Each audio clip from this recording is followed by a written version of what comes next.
Together when Professor Nyang' Nyong'o was the Minister for Economic Planning, Professor Michael Chege was his advisor. So you can talk of two gentlemen who are a loaded combination. Joining them is again one who combines very well with them. And Dr. Olaro Tunu with Professor Nyong'o go way back to Makerere.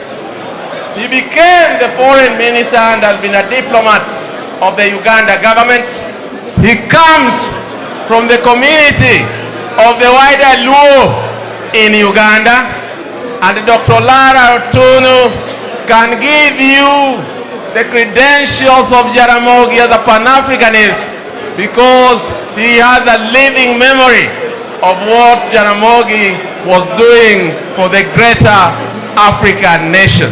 Now that I've introduced them, I won't come in and they have a modus operandi in which they'll keep on handing the relay baton. Professor Nyong'o, you are first on the floor. Thank you very much, my friend Adam, Prof. Thank you very much, the family Jaramogi who arranged these things today, inspired it, and all those who have come.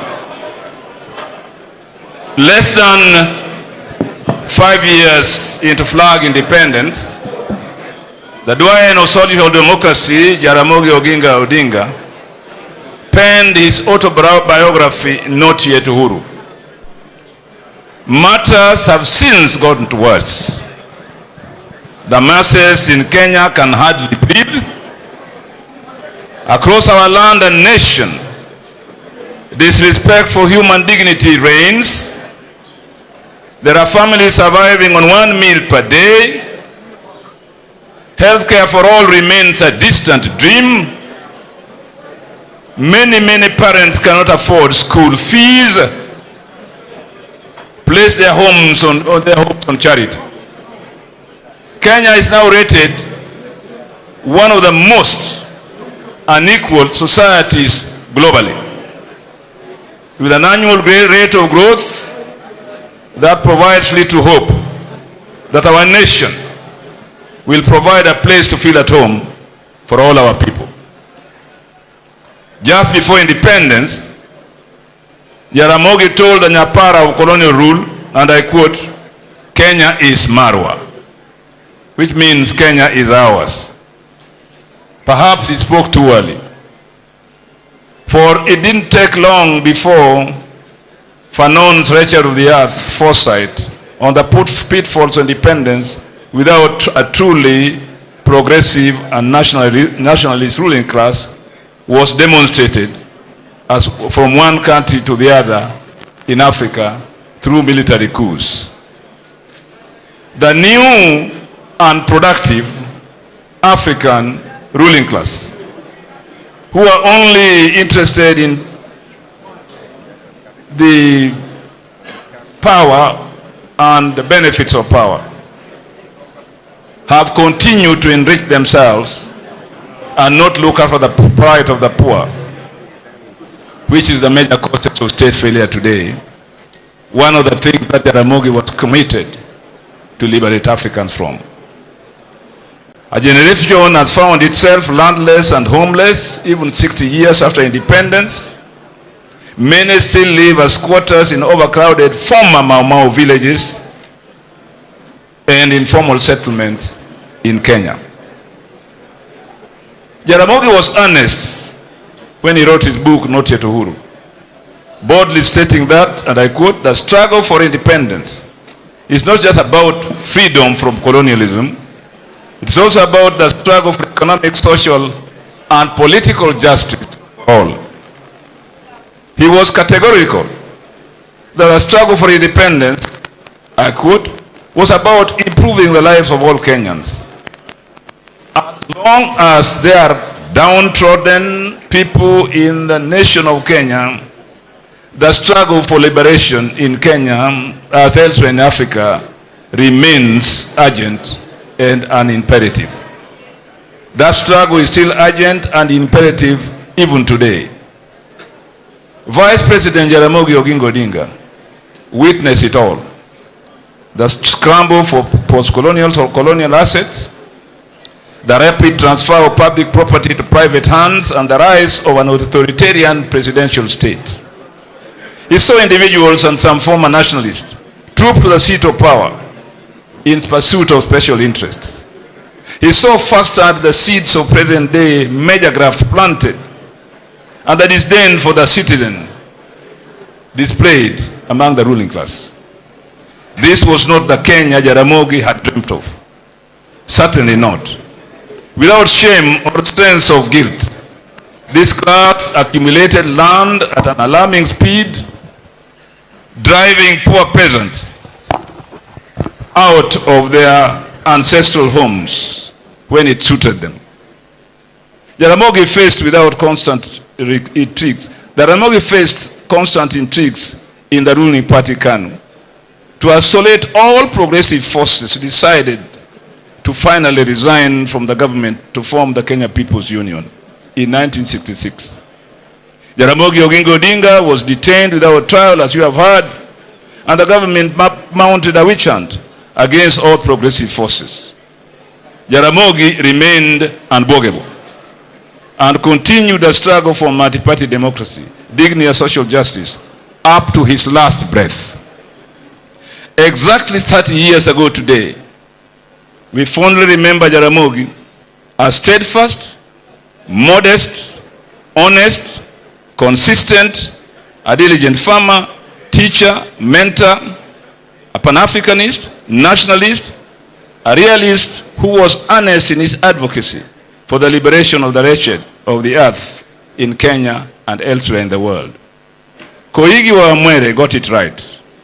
He said Jaramogi Oginga Odinga was one of the few politicians whose politics was driven by ideology than personal whims, and by a vision that would have been a compass by which he would have led the ship of state had he been president of this country, unquote.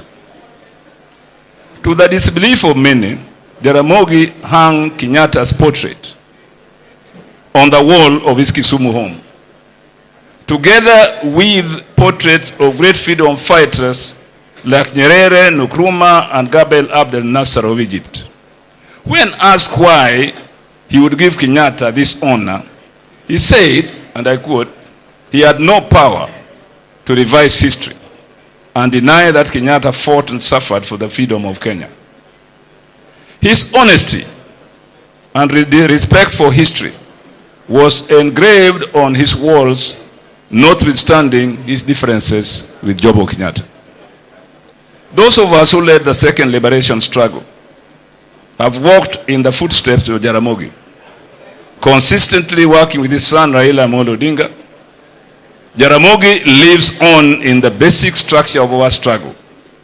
The Constitution respects and honors, and I quote, those who heroically struggle to bring freedom and justice to our land, unquote. Jaramogi's name and footprints is in it and remains indelible. Devolution, as enshrined in the 2010 Constitution, is a fruit of the second liberation.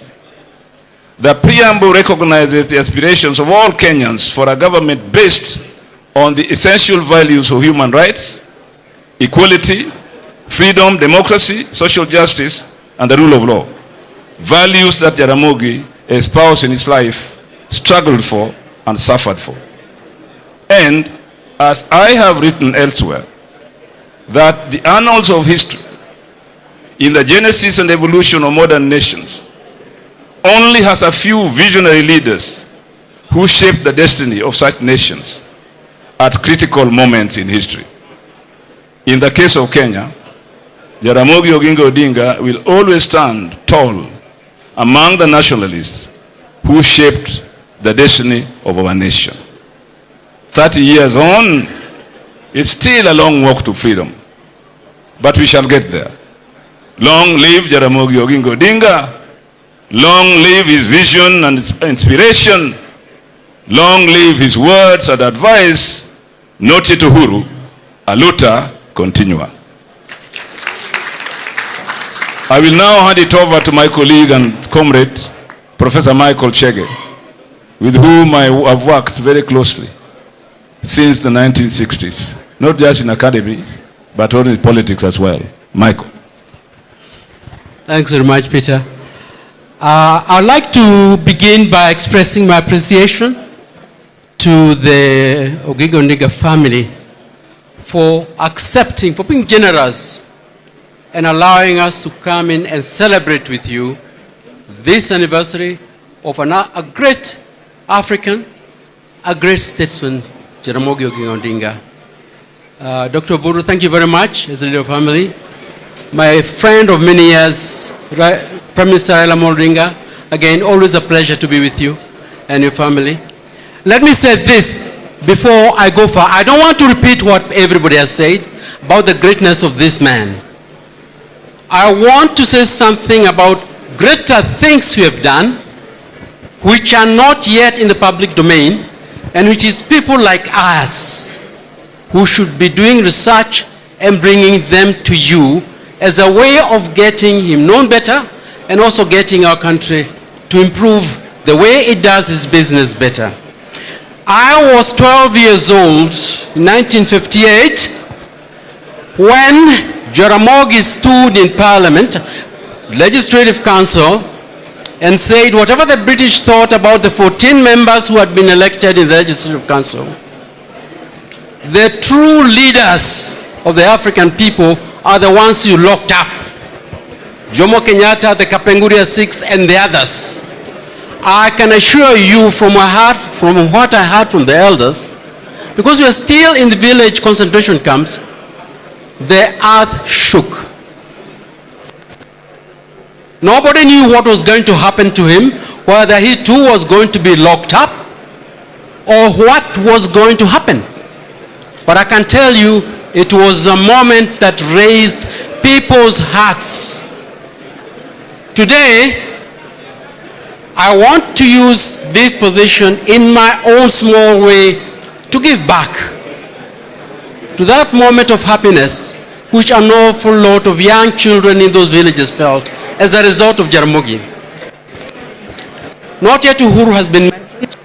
Recently, two major biographies this past year were published, not specifically about Jaramogi, but which mention him. I think if you can bring the two. Oh, here they are. One, it's about the life of Martin Luther King. Martin Luther King, as you all know, was one of the greatest leaders of the last century. An African American, he was there at independence in Ghana in 1957. He knew Jaramogi, he knew Tomboya, he knew this country. He followed each and every development that was going on.